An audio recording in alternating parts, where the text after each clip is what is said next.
David, thank you. You're listening to Business Matters on the BBC World Service. Coming up, more business stories from around the globe, including, is it right to cease doing business with people if you disagree with their personal views? I happen to live in a very small town in the Deep South. If you went around trying to figure out what the personal politics were, it's a sexual politics, a cultural politics of the merchants, you would never buy anything. And we meet the video game entrepreneurs from Cambodia. But now it's that moment in the programme where we greet, formally, a little bit more formally anyway, our guests today. Jennifer Cheng is boss of Hong Kong cosmetics company Glam-it and joins us from Hong Kong. Jennifer, I'll say good morning to you. Good morning. Happy to be here. Good to have you on the programme. And we'll also welcome Ben Gilbert, who's editor of the magazine Engadget, who I think we've spoken to last time. I think we spoke to you, Ben, was on the subject of virtual reality and technology to do with that. But anyway, very good afternoon or evening or whatever it is to you. Yes, good evening to you as well, Roger. Because you're joining us there from New York. Now, I know both of you are very interested in the whole areas of sort of entrepreneurship and pushing things forward. And Jennifer, you've got a very interesting background on this because you came into the glamour world, I suppose, the Glam-it cosmetics, but you were at one point, I think, a model, and you grew up in the United States. Tell us how it all came together for you. Sure. So I was originally an actress and a model in the U.S., based in New York after I graduated from Brown University. I was in New York and I was really enjoying myself. And then when I didn't get the role of Vanessa on Gossip Girl, I decided to take the leap, take my GMATs, and then I got a pretty hefty scholarship to Hong Kong University of Science and Technology in Hong Kong and got my MBA there. And I stayed behind and I worked at and helped to build a company called YouBuyAbuy, which was acquired by Groupon. And then e-commerce giant Be Crazy, which recently got acquired by iBuy, which then IPO'd on the Australian Stock Exchange several months ago. And then I launched a beauty subscription commerce box to 4 countries here in Asia. And then now Glam-it is my 4th company. And I'm the sole founder. We launched a patent-pending first all-in-one makeup compact with a lighted LED mirror, and we got it into Harvey Nichols and also 6 countries via another e-commerce, Luxola.com. So, gosh, that's quite a CV. Amazing. No, a lot of major turning points in that. I mean, a lot of really what we call handbrake turns almost in terms of what you were doing. Was it something always motivating you? What was it that pushed you on through that?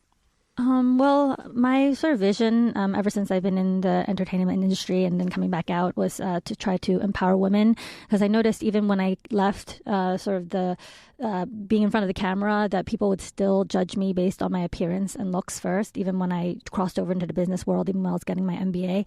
So I think, women should be able to glam up anytime, anywhere. So that's why I invented Glam Pact and launched Glam-it.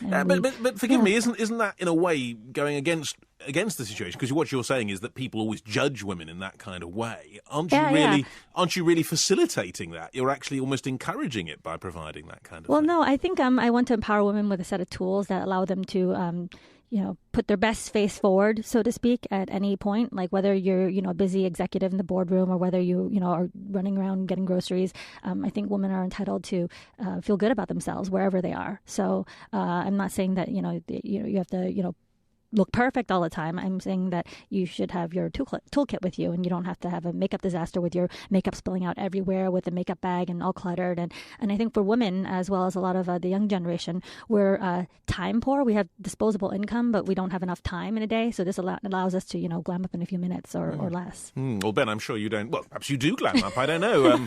Before you go into these sort of meetings, but I mean, let me ask you: how did you get into this area of really just looking in great detail at gadgets? And I mean, some people would say it's many boys' dream to get into, be able to be paid just to play with gadgets and look at them. But how did you get into it? Well, hopefully it's some little girls' dream as well. Well, exactly. One shouldn't be. Sure, I mean, this is my point about glamming up. Anyway, but yes, you're a little boy. Well, you're not a little boy. You're a big boy now. But was it always your dream to do that?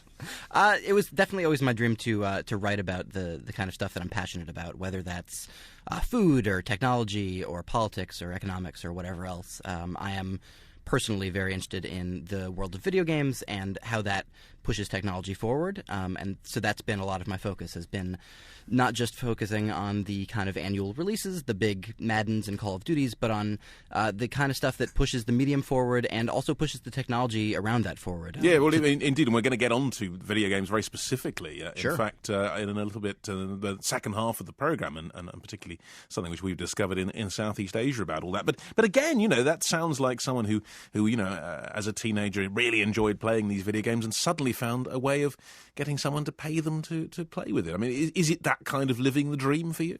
Absolutely. I think it's a weird crossover, right, between really loving writing and growing up with a passion for that, and also the interest and passion in stuff like video games and technology, and thankfully growing up with wonderful magazines like Edge from the UK and Electronic Gaming Monthly in the US, and being influenced by that to try to blend some of my love for journalism with my love for other things. And you always went in that direction. There was never any turning points for you. You pretty much knew from day one what you wanted to do. I think that there was a brief period in high school where I was in a band where, you never know what could have happened. But the other teenage dream, being a rock star, I suppose.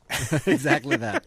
But it is interesting with both of you that you clearly have a great passion for what you do, and you're lucky. I mean, Jennifer, you clearly have a huge interest in this whole, the glamour thing, but image and working on that. I mean, is it very liberating to have that as your job? It is really, it's really exciting. I'm sure Ben will agree with me, to do something that you're passionate about. And then, I know Glam-it on the surface, we look like a cosmetics company, but I think in a few months people are going to see we're actually a technology company masquerading as a that's interesting. Just explain, why is that then? Why are you becoming a technology company? What's going on? Well, a lot of people say, when girls have seen the video, I used video in a video that went slightly viral to really talk about what glam packed is and what the implications for today's modern woman. And some girls were saying, wow, it's like a smartphone for your makeup. And we're going to be doing sort of some moves in the mobile commerce space. And is that something, Jennifer, that are you very au fait with the technology, or do you simply say, well, it's something we need and we'll get people to do it? I mean, are you very hands-on in the technological area? I'm actually, sadly to say, one of those people that when I go near a device, it suddenly stops working. So we've all been there, yes. Yeah, we've all been there, right? But I really believe in staying ahead of the curve when it comes to technology and being able to use things. And we've utilized a lot of social media. I've been tweeting at you and Ben prior to I know, we've noticed that, which is great, and that's obviously the way of keeping through. I mean, Ben, it's very interesting. In the last few moments I was talking to you, I think 3 or 4 different tweets from Engadget appeared there in my inbox. I mean, you have to be completely up with that.